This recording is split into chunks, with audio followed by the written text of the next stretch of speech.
Teman tuh ada batasannya. Yang penting tuh kita tahu porsinya aja gitu. Kalau seandainya lu udah punya pasangan, mungkin lu cara menjaga perasaannya kayak gini. Oh, dia nggak suka kayak gini loh, gitu. Lu jangan kayak gini. Perlakukanlah orang sebagaimana kita ingin diperlakukan. Bener. Waalaikumsalam.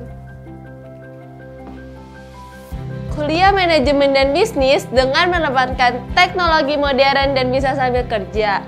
Kampus yang memiliki dosen terbaik dan berpengalaman. Waktu yang pas nih untuk kuliah.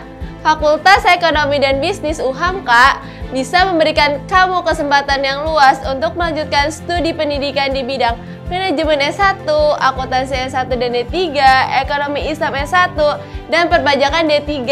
Bahkan bagi yang ingin kuliah sambil kerja, FEB UHAMKA punya program kelas karyawan dengan blended learning. Sesuai dengan visinya, UHAMKA akan menghasilkan kelulusan unggulan untuk prospek karir terbaik. Daftarkan segera dirimu untuk menjadi bagian FEB UHAMKA. Yuk kuliah di UHAMKA.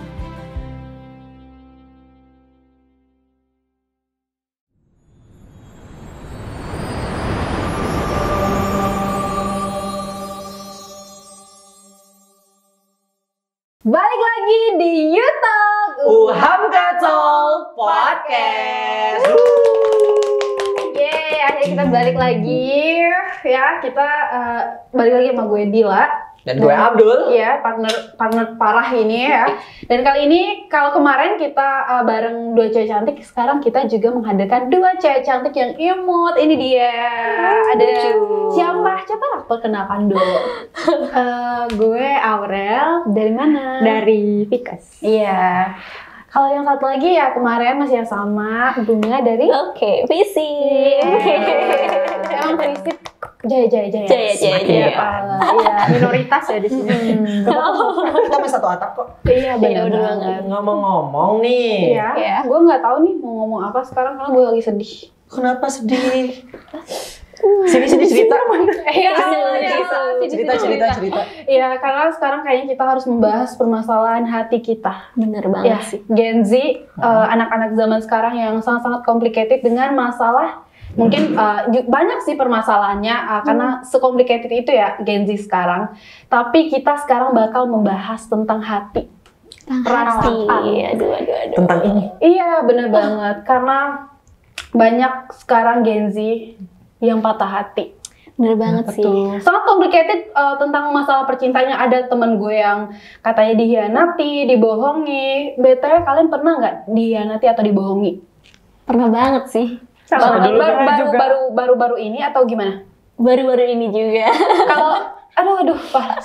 Nanti kita bahas. Tahan. Gimana? Kalau aku juga pernah sih. Pernah?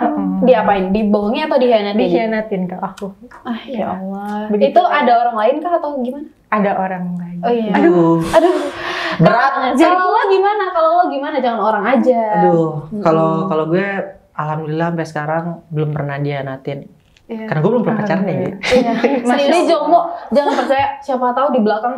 Tapi ada cewek. belum pernah dihianatin dan belum pernah dibohongin dan jangan pernah Jangan sampai kejadian sama sampai. gue dan Dan- gue nggak mau itu terjadi. Dan lo jangan jadi orang yang mengkhianati dan membohongi perempuan. Betul. Iya, gitu. Kita pun juga sih sebenarnya kita sama. Emang dibohongi dan dihianati itu adalah hal yang menyakitkan ya. Karena kita udah naruh kepercayaan yang gue udah ngasih semuanya ke lo, terus lo ngehianatin gue gitu. Iya. Aduh, ya Allah, takut. Banget ya. Lu udah tanya kita bertiga, Iya. kalau lu lebih pilih mana? Maksudnya lu pernah nggak? Lu pernah nggak dibohongi atau dihianatin? Gue pernah dihianati ya. Gue pernah dihianati, gue pernah dibohongi, combo. Karena gue tuh cuman, karena gue pacaran tuh lama orangnya, jadi 2 tahun awal tuh masih aman. Tapi setelah itu ternyata dia membohongi, lalu dihianati. Aduh banget ya. Aku coba untuk memperbaiki, tapi ternyata putus juga talinya. Udah tidak bisa ditolong. Iya, kalau kita udah tahu hubungan itu sekomplikated itu, ada dibohongi lah, disakiti, dikhianati, kalian akan bertahan sejauh apa? Kalau kalian udah tahu nih, ternyata hubungan itu ternyata sudah sampai di tahap yang udah toksik gitu. Bener. Kalian akan bertahan sampai mana gitu? Kalau dari gue paling jalanin sampai capek, karena kalau kita capek tuh kita akan ngerasa sendiri gitu loh, kayak kayaknya udah deh sampai Iya, sini aja deh. capek. Kalau kita capek tuh kita bakal kayak rasa sayang kita tuh bakal udah hilang Masya di Allah. awal-awal gitu sih. kalau dari gue. Mudar ya, Bener. mudar. Kalau Rere gimana? Kalau dari gue sih kayak yang Bunga bilang kira-kira ya, sampai capek. Karena kalau misalkan kita belum capek itu bakalan pengen ngulang lagi. Bener Kayak, banget. aduh gue coba lagi deh, nanti juga bisa diperbaikin lagi gitu. Kayak, Ngasih kesempatan. iya benar. Kalau lu gimana? Jadi ini bukan cerita gue sih. Kalau misalnya gue dapat pengalaman dari teman gue ya. Jadi dia tuh sebenarnya dia nggak sadar kalau hubungannya sudah sekomplikated itu. Kadang orang-orang yang udah masuk ke dalam toxic relationship, dia tuh nggak sadar. Saking nggak sadarnya tuh kayak karena saking nggak sadarnya dia kayak ini dia udah ngelakuin setiap hal yang benar-benar toxic nih. Maksudnya kayak Dia nggak sadar. iya dia nggak sadar. Iya benar banget Dan sih. itu kayak menurut gue tuh udah gimana ya, itu emang butuh teman sih, butuh Butuh teman teman. cerita dan Karena- harus melibatkan orang lain, bukan maksudnya melibatkan iya, bukan benar. dalam artian melibatkan harus ikut turun campur tangan Iya, gitu tapi harus kan. ada yang menasehati. Iya, jangan yang gitu. itu. Biasanya yang kayak Abdul yang jomblo ini tuh paling tahu kalau ternyata hubungan temennya itu Udah toxic, guys. udah complicated itu ya seharusnya lu udah deh gitu, Iya. tapi lu terus karena emang BTW dia temen gue karena dia udah tahu gitu. Tapi kalau kita toksik tuh kadang nggak ngerasa kalau ternyata kita masuk ke lingkup toksik gitu iya. loh. kadang. Benar, nggak bakal berasa karena itu kita yang ngejalanin. Orang lain bakal yang lebih tahu tentang tentang kita, tentang hubungan kita. Lu tuh udah toxic, sadar say. Kira-kira kenapa sih toxic relationship itu terjadi? Kenapa? Kalau menurut gue sendiri sih toxic relationship itu terjadi karena ya itu nggak sadar, terus terlalu cinta, terlalu menggebu-gebu ya gitu. Terlalu Biasanya keras. begitu. Tapi Iya. kalau menurut kalian toxic itu terjadi karena apa? Kalau dari aku sih awalnya itu kayak dia perlu banget ya ada rasa percaya sama pasangannya. Jadi kalau misalkan dia ada nggak gimana ya, kayak dia nggak percaya nih sama pasangannya, dia mulai menjerumus ke toksik itu, dia bakalan makin parah gitu. Kalau dari aku sih. Ya Benar. Kalau dari aku mungkin toksik bisa terjadi karena salah satu faktornya bosen sih. Karena Bosan. kalau dari Iya, bosen, benar. terus kita mencoba nggak komunikasi, kayak ya udah kalau kita bosen, kita harusnya komunikasi dong. Kalau kita nggak komunikasi, ya bakal masuk ke ruang toksik karena kita satu sama lain nggak saling ngerti gitu loh. Oh iya, benar. Kalau menurut lu kenapa toxic terjadi? Lu kan kayaknya belum ada experience. Cuman kira-kira menurut lu tuh kenapa gitu? Toxic itu terjadi kenapa? Kalau menurut gue kenapa toxic itu bisa terjadi, dari pengalaman gue denger cerita-cerita teman-teman gue, hal itu bisa terjadi karena udah biasa. Terbiasa ya. Terbiasa. Jadi membiasakan ya. Membiasakan. Jadi dia menormalkan sebenarnya. Jadi kayak istilahnya ini sebenarnya tuh udah nggak benar nih. Tapi karena tadi yang aku bilang yang di pertama itu dia udah nggak sadar dan akhirnya dia menormalkan apa yang terjadi karena dengan alasan gue cinta sama dia, cuma dia the one and only yang ngerti perasaan gue dan gue nggak bakal kayak masa sih gue harus kenal sama orang baru lagi? Iya. Tapi itu relate banget. Yang dibilang Abdul itu semuanya relate Iya, banget. kayak maksudnya kayak masa gue harus kenalan sama orang baru lagi? Cuma dia doang yang ngertiin gue, nggak ada yang bakal ngertiin gue, cuma dia seorang.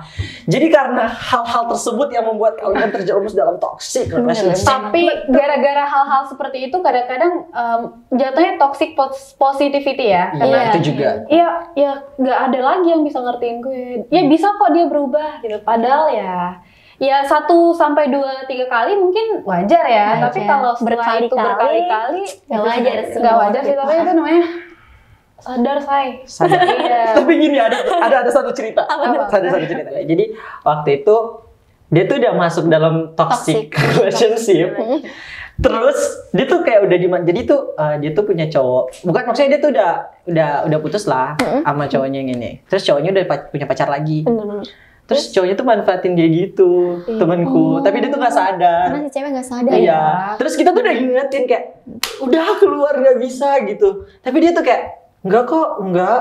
Terus kayak, lu dimanfaatin tahu? Enggak. Kalau misalnya aku dimanfaatin berarti aku bermanfaat. Iya. Bukannya kayak gitu. Terus kayak misalnya gue bilang kayak, tapi gini dulu, kalau tadi dimanfaatin, tahu nggak toxic itu juga berasal dari larangan. Rere pernah nggak dilarang-larang atau dilarang-larang terus megang IG kan. Itu kayaknya orang-orang di belakang layar juga ada. Iya kan, ada. Kalau dari aku sih kayak ada ya, pernah dilarang-larang gitu. Nah, malah kadang orang tuh kalau misalkan terlalu sering dilarang malah dilakuin. Iya, benar. Jadi kayak gitu. Nah, terus udah dilakuin dan saling gak percaya, terus kayak sampai aduh harus tukeran password HP nih, terus atau enggak WA-nya disadap, pernah gak sih WA-nya disadap gitu. Aku sampai sekarang nggak ngerti sih cara nyadap WA tuh. Kayak gitu, WA disadap atau enggak tukeran password IG yang dimana itu tuh chatnya atau DM-nya tuh bisa dibaca gitu loh, bisa saling baca. Malah jadi spy ya, spy mata-mata. Malah privasinya kurang. Malah itu jadi masalah baru karena ada yang nge-follow misalnya. Iya, bener. Ada yang nge-follow. Itu siapa yang nge-follow kamu tadi? Kok cowok ya? Iya. Baru kemarin banget aku dengar story dari temenku kayak gitu. Terus ada yang sampai melarang. Tapi itu benar terjadi, sumpah. Jadi terus juga kayak pernah nggak sih kalian pas ngumpul, terus tiba-tiba kayak temen kalian tuh punya masalah gitu. Jadi akhirnya tuh kayak kalian tuh yang kayak nggak tahu apa-apa. Ini kenapa sih bocah? Kasian banget, diam. Terus kayak dia tuh coba. Ya itu aja baru berantem. Bikin koran cepet ya. Iya, terus kayak ditanya kenapa? Terus kayak nggak tahu nih, cuma orang perkara gue di followin aja. Gitu. Ada banyak kayak gitu. Malah ada yang dilarang-larang buat temenan. Iya. Karena aku sendiri pernah ngalamin sih kalau toxic tuh kayak apa ya? Misal main sama si A, terus kayak, kamu main sama siapa? Pulang jam berapa? Kamu ngapain aja? Itu kayak bener-bener bikin apa ya? Bikin aku tertekan gitu loh. Kayak seposesif itu boleh, kita posesif sama pasangan kita, tapi nggak yang seposesif itu kan seharusnya. Seharusnya ada batasannya. Bener-bener ada batasannya. Tapi gue juga nggak bilang kalau seandainya kita tuh karena password IG atau password HP itu salah, nggak gue bilang salah. Gue pun juga normalisasi kayak berteman tuh ada batasannya. Yang penting tuh kita tahu porsinya aja gitu. Kalau seandainya lu udah punya pasangan, mungkin lu cara menjaga perasaannya kayak gini. Oh, dia nggak suka kayak gini loh, gitu. Lu jangan kayak gini. Perlakukanlah orang sebagaimana kita ingin diperlakukan. Bener banget. Tapi kalau kata dosen kita ya Del ya, kalau emang kita udah melakukan hal seperti itu, ternyata orang itu nggak melakukan hal yang balik, feedback yang sama ke kita, ya terima aja, kita harus ikhlas dan ya terima aja gitu. Terus kadang aku tuh ngerasa kalau misal kita ngasih feedback ke orang yang lebih, dia tuh malah itu manfaatin kita, ya nggak sih? Kadang mikirnya gitu. Relate. Banyak orang yang bilang kayak gitu.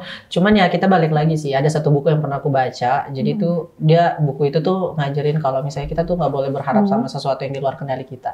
Iya benar. Jadi benar-benar yang kayak yang bisa kita kendalikan ya pikiran kita, persepsi kita tentang orang. Itu yang harus bisa kita kontrol, dan kita berharap sebenarnya di situ, bukan kita berharap di orang. Dan toxic relationship ini juga tuh sebenarnya bermasalah dari situ juga, kita terlalu berharap lebih ke orang tersebut untuk memenuhi ekspektasi yang ada di pikiran kita. Seperti itu kalau dari gue. Iya benar. Karena ekspektasi itu bisa menjerumuskan diri kita sendiri. Yang seharusnya lo nggak usah kayak gitu, lo jadi kepikiran, kebawa ke mental health. Tapi kita nggak boleh ngejudge seorang itu juga guys, karena ya kita nggak tahu apa yang orang lain rasain. Dan satu lagi, jangan pernah larang orang buat nangis ketika mereka ngerasain hati mereka tuh kayak sedih. Aduh gue lagi sedih gitu. Jangan sampai bilang, lo ngapain sih nangis? Kadang nangis itu adalah obat dari segala obat. Aja lepasin. Pernah nggak sih nangis? Iya bener, kalau udah sesek banget atau gimana, terus abis itu kayak abis nangis tuh bakalan lega. Jadi kayak seenggaknya hilang dikit. Hilang dikit, numpuk banget. Kalau lu setelah lu nangis, lu gimana perasaan lu saat lu punya masalah atau dihianati atau dibohongi oleh teman deh kalau lu ya? Iya benar. Kalau misalnya gue dihianati sama temen ya, kalau misalnya gue nangis itu benar-benar memang sih lega. Benar kata lo, lega, kayak maksudnya ada 2/3 beban yang udah hilang gitu. Cuman mungkin masih agak kepikiran. Tapi itu biasa kalau misalnya gue nangis sendiri itu gak bakal bisa hilang gitu aja. Jadi gue nangisnya tuh harus kayak ada orang yang ngertiin gue. Jadi kayak lo tau gak kalau misalnya orang yang punya masalah itu ketika dia ceritakan masalahnya, itu dia harus divalidasi banget gitu. Dia butuh validasi. Tapi lu akan bertahan saat dikhianati atau dibohongi atau enggak? Lu akan pergi kapan sih spare waktu lu akan pergi saat lu dikhianati atau dibohongi oleh orang itu? Sebenarnya sih langsung pergi ya, tapi karena gue tipe orang yang bucin, gue kayak pengen lihat sendiri deh, gue gue ngerasain kayak biar gue ngerasain dulu sampai capek, baru itu gue langsung pergi. Kalau gue gitu sih. Kalau Rere gimana? Kalau dari gue sih kayak di tahap dia udah berkhianat aja, menurut gue udah nggak bisa banget dipertahankan lagi ya. Jadi kayak udah mentok dikhianatin, udah bener-bener kayak di ujung banget, udah nggak bisa. Kayak udah. Gue cabut sih. Iya, gue cabut sih kalau kayak gitu. Tapi kalau lu seandainya lu punya pasangan terus lu dikhianati atau dibohongi gitu, Pergilah. Itu penyakit. beneran. Iya. Kadang tuh ada orang yang jadi dong, gue pergilah. Oh, ngasih kesempatan sampai 10.000, 100. Enggak. Ngasih. Tapi kalau gue sendiri, gue bakal ngasih kesempatan. Gue kayak emang ya kayak gitu ya. Dulu kalau sekarang tuh beda lagi. Levelnya level apa dulu? Dikhianati apa? Dibohongi apa? Gitu. Kalau gue gitu. Cuman ya pengalaman yang lalu-lalu yang gue pacaran itu ya waktu itu gue bertahan gitu. Gue bertahan terus gue ngasih kesempatan. Tapi ya Kayak gitu lagi ya. ya nggak apa-apa. Tapi tuh kadang kita mikirnya kalau semisal kita ngasih kesempatan, ya udah dia bakal baik lagi. Tapi endingnya juga sama aja sih. Iya. Nggak worth banget sih. Kita nggak tahu ya rahasia Tuhan itu apa. Kan jodoh di tangan Tuhan. Kita nggak tahu. Ya kita tinggal menjalani, kita tinggal berdoa. Itu kuat hari ini kalau kata teman-teman gitu. Oke. Jangan rajin berdoa ya kalau Iya menurut lo. benar-benar.